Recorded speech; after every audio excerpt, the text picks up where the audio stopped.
Science ఎలాంటిదంటే కత్తి తీసుకో, దానితో కూరగాయలు కోయొచ్చు, మనిషిని గాయపరచొచ్చు. ఇక్కడ కత్తికి ఎటువంటి సంబంధం లేదు, దాన్ని పట్టుకున్నవాడి చేతిలోనే ఉంది. అదే సైన్స్. సైన్స్ పనేంటంటే ప్రకృతి ఎలా పనిచేస్తుందో చెబుతుంది, ఎనర్జీ ఎక్కడుంది, ఎలా బయటకు వస్తుందో చూపిస్తుంది, రూల్స్ ఏంటో కనుగొంటుంది. ఇంతకు మించి ఏమీ లేదు. సైన్స్ నీకు దారిని మాత్రమే చూపిస్తుంది, ఎటు వెళ్లాలో అది నిర్ణయించదు. ఫర్ ఎగ్జాంపుల్, యురేనియం ఆటమ్స్ని స్ప్లిట్ చేస్తే భారీ ఎనర్జీ విడుదలవుతుంది. ఇది నిజం. ఆ ఎనర్జీని ఎలా వాడాలి అనేది మనిషి తీసుకునే నిర్ణయంలో ఉంటుంది. ఇక్కడ సైన్స్ ఏంటంటే నిజం దగ్గరే ఆగిపోతుంది.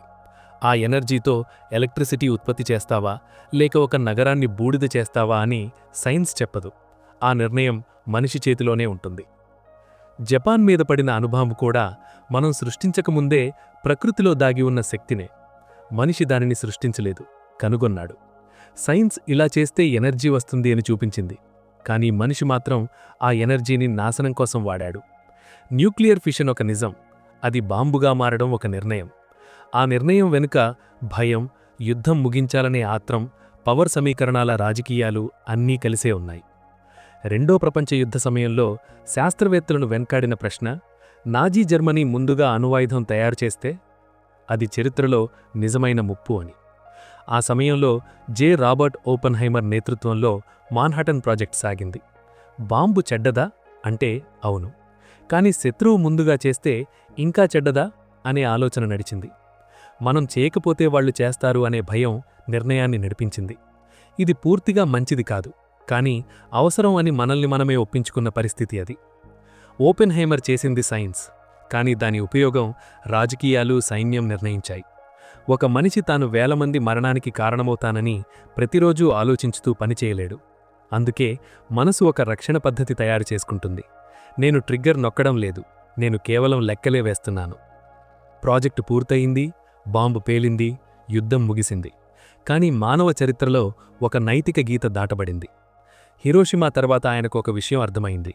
నేను ట్రిగ్గర్ నొక్కలేదు, ఇది నిజమే, కానీ ట్రిగ్గర్ పనిచేసే ప్రపంచాన్ని నిర్మించడంలో నేను భాగమయ్యాను. మిగతాది రాజకీయ నిర్ణయం అని చెప్పడం మోరల్ బాధ్యత నుంచి పూర్తిగా తప్పించుకోలేదని ఆయన గ్రహించాడు. ఇక్కడొక విషయం ఏంటంటే, కారణాన్ని నువ్వే సృష్టిస్తే ఫలితాన్ని నువ్వు నియంత్రించలేకపోయినా బాధ్యత నుంచి పూర్తిగా బయటపడలేవు. ప్రతిసారీ సైన్స్ అభివృద్ధి చెందితే మనిషి చేతిలో కొత్త ఎనర్జీ వస్తుంది.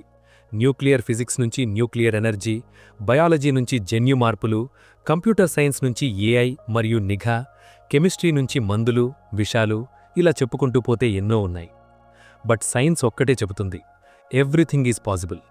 కానీ మనిషి వేసే ప్రశ్నలు, తెలుసుకునే సమాధానాలు, వాటిని ఉపయోగించే తీరు, అదే భవిష్యత్తును నిర్ణయిస్తుంది. ఎక్కువ తెలుసుకుంటే ఎక్కువ బాధ్యత వస్తుంది. జ్ఞానం అనేది జస్ట్ న్యూట్రల్, కానీ దాని ప్రభావం ఊహించలేనిది. ఆ నిర్ణయం మన చేతుల్లోనే ఉంది. మానవ అంతానికి మనం దానిని వాడుతున్నాం.